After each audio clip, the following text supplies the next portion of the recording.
Hi everyone, how's everyone going? Well, I'm out of my shed. I should be camping, but the weather has been absolutely bloody horrible.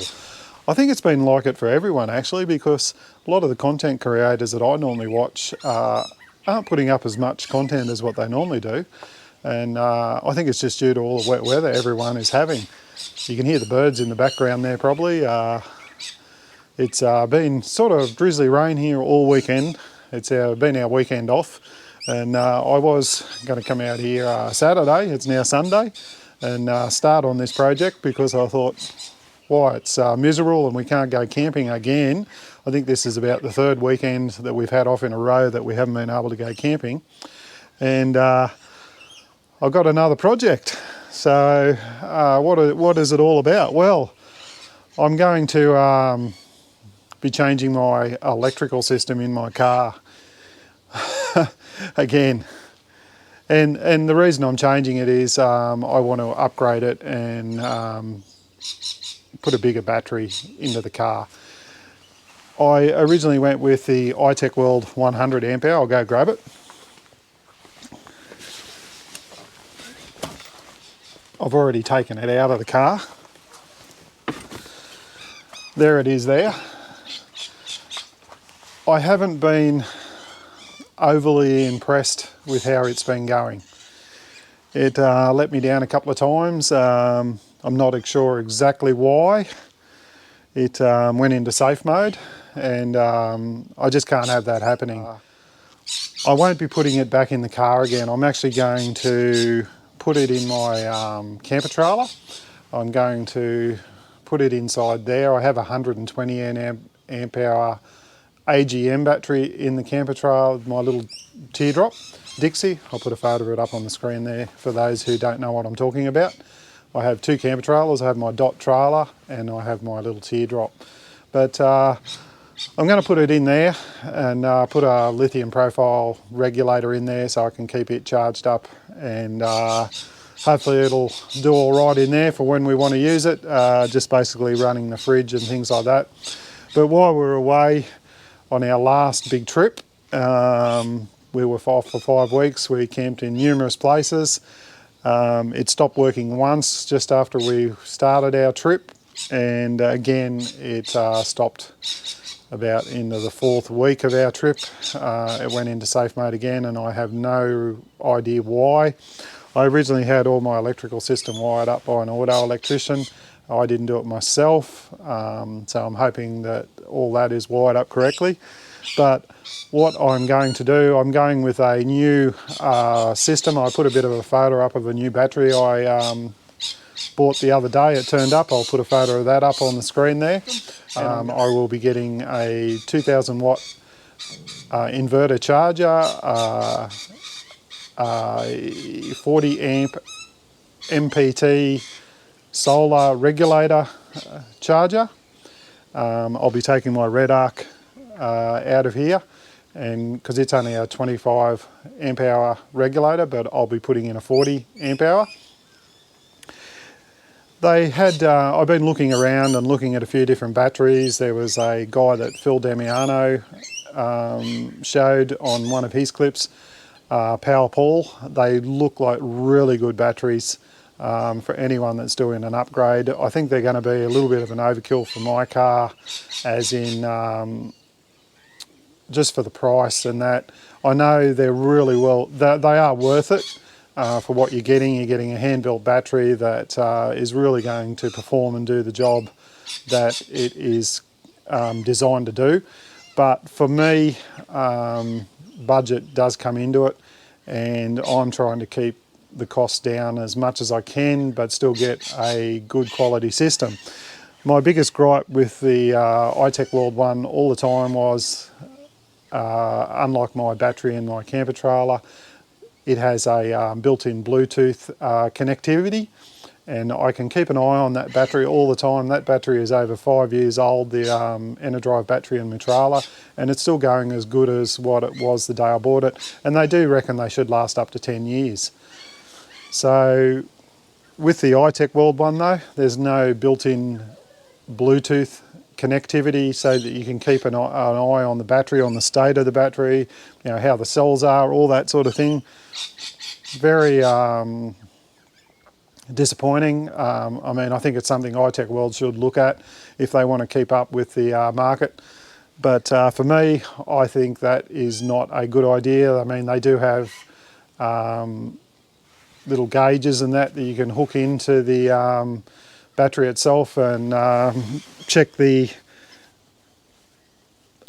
state of the battery, but that's only as good as what your charge that you've got in your battery originally, whereas a built-in BMS that does give you all your what your cells are doing, all that sort of thing. Like I can right now, I think I've shown it before, I can go into my S.A.W battery on my app.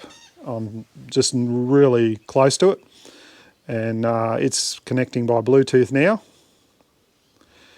And I'll just hold that up to the camera, and you can see there that the battery is at 100%, and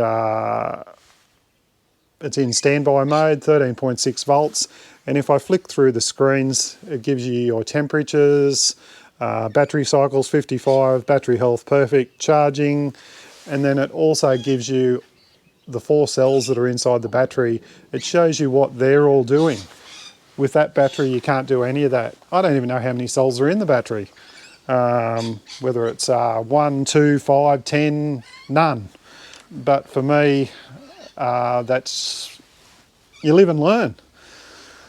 Would I buy it again? No, I wouldn't. I bought a 200 amp hour lithium ion battery.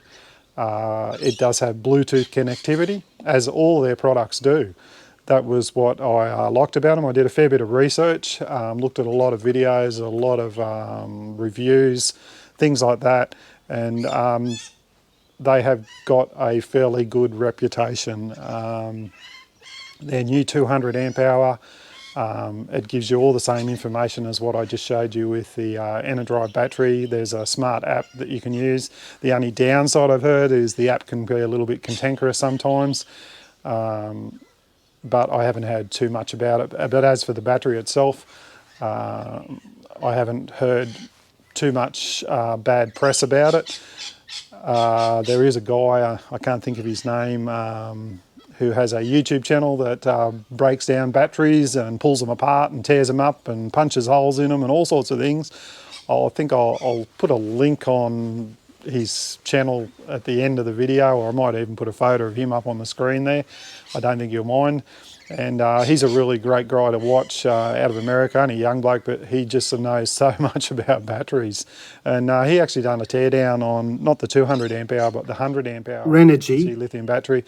And he was really impressed by it. He actually, normally when he cuts them apart and pulls them apart, he virtually destroys the battery, checking out the BMSs, the cells, everything like that.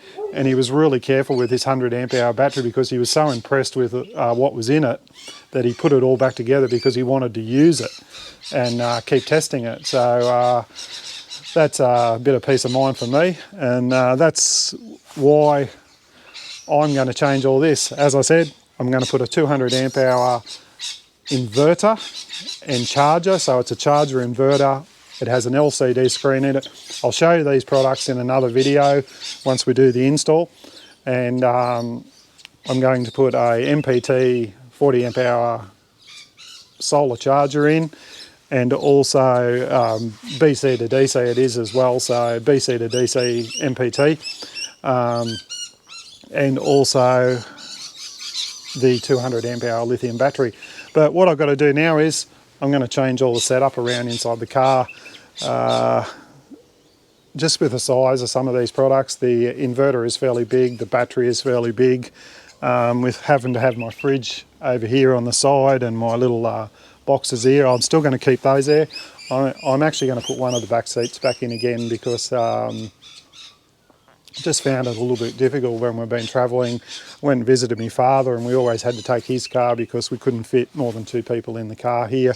I'm going to put all the electrical stuff where the single fold down seat goes, and then I'm going to put the double seat back in the car so that if we want to put passengers in there we can.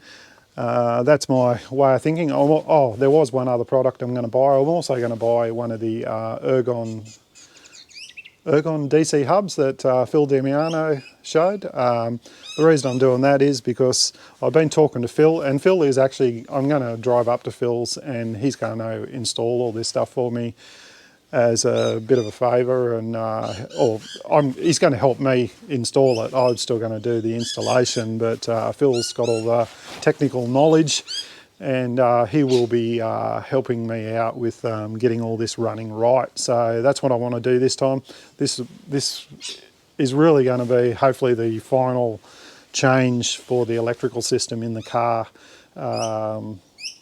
Like everyone, you live and learn, you do things, you change things around. I think this is about the third sort of change I've had. I started off with a little battery box, AGM battery box by Thunder, I think it was, one of their little DC to DC chargers. Then I went to the Red Arc, which I had mounted in the front of the car with a 75 amp hour battery. That didn't work for me. Then I went to the iTech World, and now I'm going to a different one. So probably 4 different changes there. So, thanks very much for watching. I'm going to get in and strip everything out of the car now, get the back seats back in. The next video I'll probably do will be on the installation. So, thanks very much for watching. I just thought I'd explain what I was doing before I started. Stay tuned. Don't forget to hit that like and subscribe. And if you've got any questions, queries or comments, leave them down below. Looking forward to showing you all this. So stay safe, look after each other, and I'll see you on the next one. Cheers, everyone. Bye.